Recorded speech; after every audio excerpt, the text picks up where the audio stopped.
Hello everyone, hello students, कैसे हैं आप सब और कैसी तैयारी चल रही है क्लास 12th आपकी। तो अभी चैप्टर 1 का हम जो टॉपिक लेने वाले हैं वो है मेगास्पोरोजेनेसिस, राइट।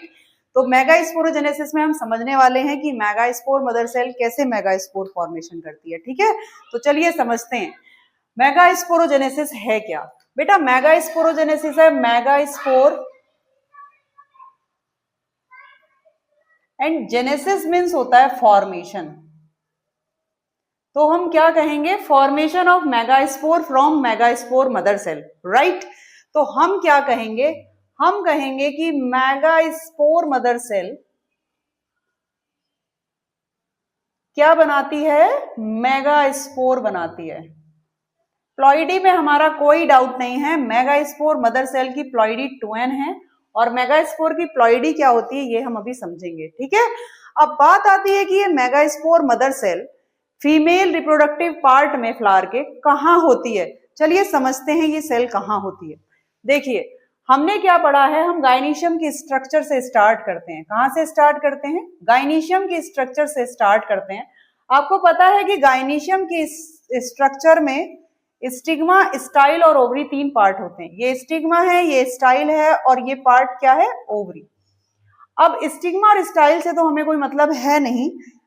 ओवरी के अंदर एक स्ट्रक्चर होती है जिसे कहते हैं ओव्यूल, राइट।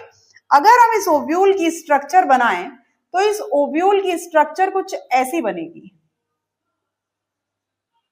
अब इस स्ट्रक्चर हमने क्यों बनाई है, ये छोटा सा ओव्यूल ऐसा दिखता है।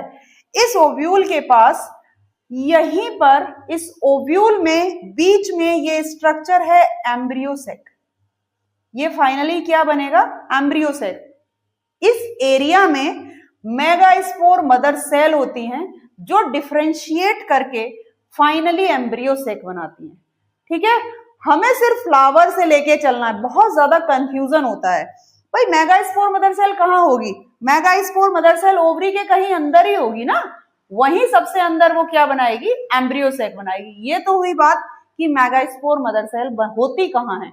अब बात करते हैं कि ये सेल मेगास्पोर कैसे बनाती है, राइट। ऐसे समझे बेटा, ये हमारे पास एक मेगास्पोर मदर सेल है। इसे न्यूट्रिशन देने के लिए इसके पास में जो सेल होती हैं उन्हें हम क्या बोलते हैं, उन्हें हम बोलते हैं न्यूसिलस। क्या कहते हैं, न्यूसिलस। हम बार बार इन सेल्स को ड्रॉ नहीं करेंगे, सिर्फ एक ही बार ड्रॉ करेंगे। एक क्वेश्चन आता है कि किस एंड पे ये सेल डिवाइड होती हैं, तो उसका आंसर है माइक्रोपाइलर एंड, राइट। अब ये मेगास्पोर मदर सेल, ये क्या है हमारे पास, मेगास्पोर मदर सेल। किसी भी बच्चे को डाउट नहीं है। तो एक ये मेगास्पोर मदर सेल बेटा क्या करती है, मियोसिस 1 करती है।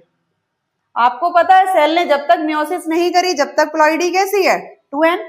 अब ये एक सेल कितनी सेल बनाएगी, ये एक सेल 2 सेल बनाती है। इसे कहते हैं मेगास्पोर डायड। 2 means dyad. ये मेगास्पोर डायड क्या होता है, इसकी प्लॉइडी n हो जाएगी। अब ये सेल क्या करेगी, मियोसिस 2 करेगी। अब 2 सेल से कितनी सेल बन जाएंगी, 4 सेल, 2 4 सेल बना लेंगी, राइट। हमने बना दी ये 4 सेल, क्लियर है। अब 4 है तो टेट्राड हो गया सिंपली। ये क्या हो गया, मेगास्पोर टेट्राड।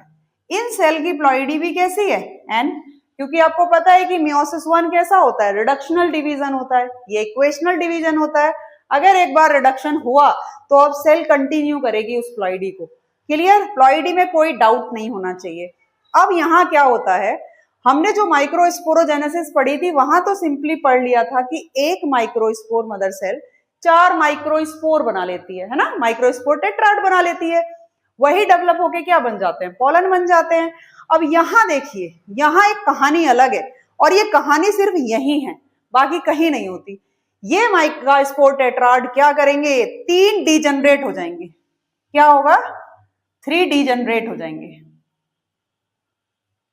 अब ये डाउट आ रहा होगा कुछ बच्चों को कि मैम ऊपर के 3 डीजनरेट होते हैं, नीचे के 3 डीजनरेट होते हैं। बेटा ऐसा कुछ नहीं है, कहीं के भी डीजनरेट हो जाते हैं। ऊपर के 3 या नीचे के 3 कोई भी डीजनरेट हो सकते हैं।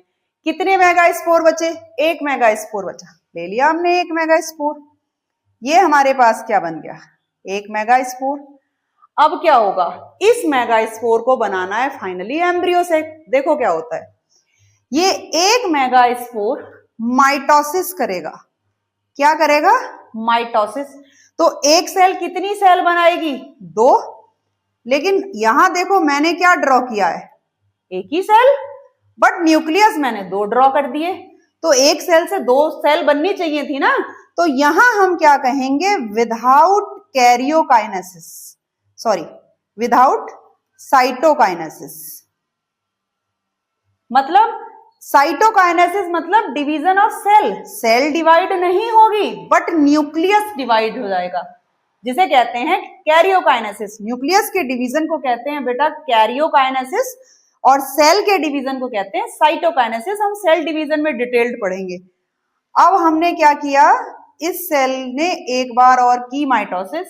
अगेन एक सेल 2 सेल बनाती, 2 4 बनाती, सेल डिवाइड नहीं हो रही है, बट एक न्यूक्लियस ने कितने न्यूक्लियस बनाए, 2 सेल कितने बनाएगी, 4 न्यूक्लियस। क्लियर। एक और माइटोसिस होती है, क्या होती है, एक और माइटोसिस होती है। अब यहां कितने न्यूक्लियस बन जाएंगे, 1 2 3 4 5 6 7 8। क्लियर, 8 न्यूक्लियस बन गए एक सेल के पास। अब क्वेश्चन आता है, ये फाइनली क्या बनाएगा, ये बनाएगा मैच्योर एम्ब्रियो सेक। ये क्या करेगा, मैच्योर एम्ब्रियो सेक बनाएगा। अब सेल बनना स्टार्ट होगी। तो क्या होता है, ये हम स्ट्रक्चर बना रहे हैं एम्ब्रियो सेक की, कि 3 न्यूक्लियस 3 सेल बनाएंगे और वो तीनों सेल एक साथ इकट्ठा हो जाती हैं, जिन्हें क्या कहते हैं हम, एंटीपोडल।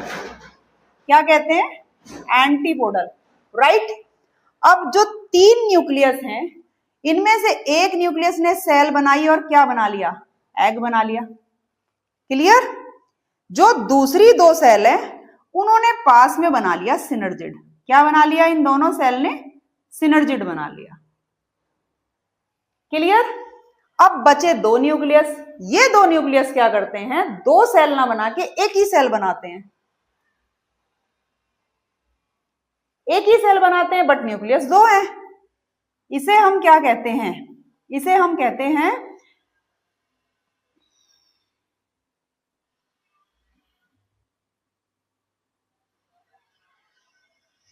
अब जो बचे 2 न्यूक्लियस हैं, ये क्या करते हैं, 2 सेल ना बना के एक ही सेल बना लेते हैं। क्या करते हैं, एक ही सेल बना लेते हैं, बट दोनों न्यूक्लियस है इसके पास। इसे हम कह देते हैं पोलर न्यूक्लियाई। इसे हम क्या कह देते हैं, पोलर न्यूक्लियाई। ठीक है। तो ये हमारे पास एक मैच्योर एम्ब्रियो सेक हो गया। अब इस एम्ब्रियो सेक से क्या क्वेश्चन पूछे जाते हैं, अभी डिटेल्ड इसकी स्ट्रक्चर पढ़ेंगे। अभी हम क्वेश्चन सुनते हैं कि मेगा स्पोरोजेनेसिस से क्या क्वेश्चन आते हैं। बेटा फर्स्ट क्वेश्चन आता है कि जो एक मेगा स्पोर मदर सेल होती है वो कितने मेगा स्पोर बनाती है। आपको कहना है 4 मेगा स्पोर बनाती है। उसके बाद क्वेश्चन आएगा कि क्या डिजनरेट होते हैं या नहीं होते, तो आपको कहना है कि 3 डिजनरेट हो जाते हैं और एक ही बचता है बस। क्लियर।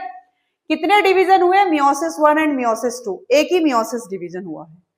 अब क्वेश्चन आएगा कि एक मेगा स्पोर एम्ब्रियो सेक बनाने में कितने माइटोटिक डिवीजन करता है, तो आपको क्या कहना है, 3 माइटोटिक डिवीजन होते हैं। कितने डिवीजन, 3 माइटोटिक डिवीजन।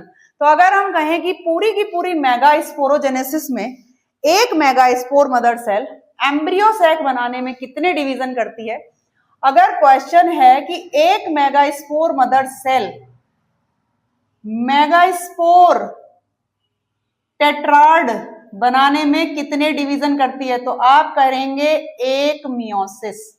कितनी मियोसिस, 1 मियोसिस, या मियोसिस 1 एंड 2 कहेंगे। क्वेश्चन 2, अब अगर क्वेश्चन आता है कि एक megaspore mother cell embryo sac बनाने में कितने डिवीजन करती है, तो आप क्या कहेंगे, 1 मियोसिस प्लस 3 माइटोसिस। क्या कहेंगे, 1 मियोसिस और 3 माइटोसिस। क्लियर। अभी कॉम्पिटिटिव एग्जाम में भी ये क्वेश्चन पूछा गया था कि मेगा स्पोरोजेनेसिस में कितने माइटोटिक डिवीजन होते हैं और कितने मियोसिस होते हैं, और बहुत ही आसपास आंसर होते हैं कि कंफ्यूजन हो ही जाता है। तो ये याद रखें कि एक सेल से 4 मेगास्पोराइड मियोसिस के थ्रू बनते हैं, फिर एक बेचारा मेगास्पोर 3 डिजेनरेट हो जाते हैं, अकेला ही मेगास्पोर मैच्योर एम्ब्रियो सैक बनाता है। क्लियर? अब हम समझते हैं कि एम्ब्रियो सैक से क्वेश्चन क्या पूछे जाते हैं। राइट बेटा, मान लो ये है एक मैच्योर एम्ब्रियो सैक। राइट,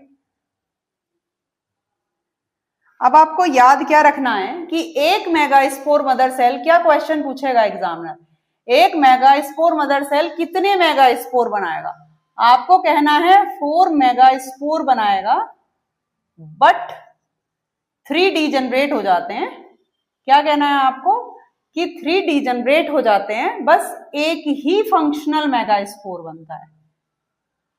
क्या बनता है? एक ही फंक्शनल मेगास्पोर बनता है। क्लियर? अब क्वेश्चन 2 आपसे पूछा जाएगा कि एक मेगास्पोर मदर सेल कितने एम्ब्रियो सैक बनाती है? आपको क्या कहना है? एक ही एम्ब्रियो सैक बनाती है, एक ही एम्ब्रियो सैक बनाती है। डिवीजन में बता चुकी हूं आपको कि एक मियोसिस होगी और 3 माइटोसिस होगी, यहां सिर्फ एक मियोसिस होगी।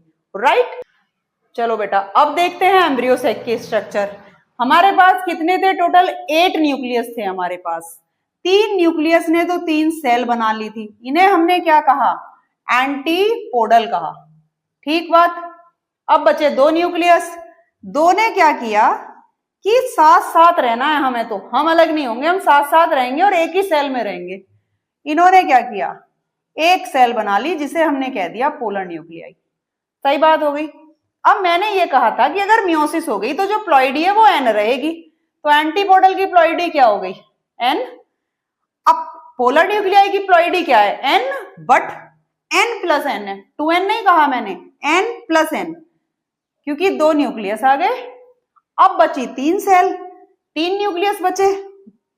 उन्होंने क्या किया? एक न्यूक्लियस ने तो एक एग सेल बना ली और 2 ने 2 बना ली, हमारे पास आ गई सिनर्जिड। क्या बना ली? सिनर्जिड। क्लियर हो गई ये बात? अब देखिए सेल काउंट करते हैं कितनी है। 1 2 3 4 5 6 7, तो कितनी सेल है? 7, तो हमने इसे कह दिया 7 सेल्ड। न्यूक्लियस काउंट करिए, 1 2 3 4 5 6 7 8 न्यूक्लिएटेड। मुझे नहीं लगता बेटा अब कोई डाउट होगा आपको कि mature embryo sac 7 celled 8 nucleated होता है। अब देखिए क्वेश्चन क्या आएंगे।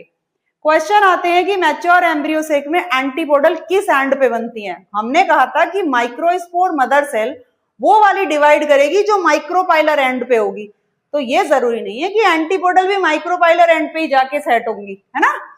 आप याद रखेंगे AC से।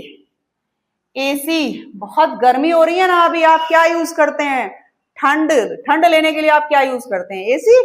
तो आप याद रखेंगे कि A फॉर एंटीपोडल, है ना, और C फॉर चलाजलैंड। क्या याद रखेंगे?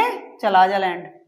तो आपको याद रखने की जरूरत ही नहीं है, जैसे ही आएगी एंटीपोडल किस एंड पे होती है तुरंत AC ध्यान रखना है आपको। अब आपसे क्वेश्चन पूछा जाएगा, एग की प्लॉइडी एन, सिनर्जिड की प्लॉइडी एन, प्लॉइडी सब जगह एन नहीं होगी। अब एक क्वेश्चन आता है बेटा कि जो सिनर्जिड होता है इसके पास कुछ सेल्यूलर थिकनिंग्स होती हैं। क्या होती हैं? Cellular thickenings. इन थिकनिंग्स को हम कहते हैं फिलीफॉर्म एपरेटस। क्या कहते हैं? Filiform apparatus. इस फिलीफॉर्म एपरेटस का काम क्या है? अब कोई पूछे कि बताइए इस फिलीफॉर्म एपरेटस का क्या काम है? ये फिलीफॉर्म एपरेटस पोलन ट्यूब को गाइड करेगा कि भाई पोलन ट्यूब इधर आ जाओ, यहाँ पे एग है ना भाई, फ्यूजन होना है मेल गैमीट का, तो इसका काम क्या है? गाइड करने का। अब ये किसको गाइड करेगा? गाइड करेगा पोलन ट्यूब को। ये बहुत बहुत बहुत इंपॉर्टेंट क्वेश्चन है, खूब कॉम्पिटिटिव एग्जाम में भी पूछा जाता है, नीट में पूछा जाता है, 12th बोर्ड में भी पूछा जाता है 1 मार्क्स में, कि पोलन ट्यूब को गाइड कौन करता है? याद रखिए फिलीफॉर्म एपरेटस। एपरेटस है इसलिए वो गाइड करेगा। राइट, अब क्या पूछते हैं? Egg apparatus. तो एग और सिनर्जिड दोनों को मिला के हम क्या कह देते हैं? Egg apparatus. भाई ये ऐसा एपरेटस है कि एग के पास जो भी चीज है वो इसी में आएगी, तो इसको हमने कह दिया एग एपरेटस, राइट। अब हम नेक्स्ट पढ़ेंगे डबल फर्टिलाइजेशन। वहां हम समझेंगे कि एग की और पोलर न्यूक्लियाई की क्या इंपॉर्टेंस है। क्लियर है बेटा? ऐसी और वीडियोस के लिए मेरे चैनल को सब्सक्राइब करें, वीडियोस को लाइक करें, शेयर करें अपने फ्रेंड्स में, और अगर आपको कोई भी डाउट है तो आप पूछ सकते हैं कमेंट बॉक्स में, राइट।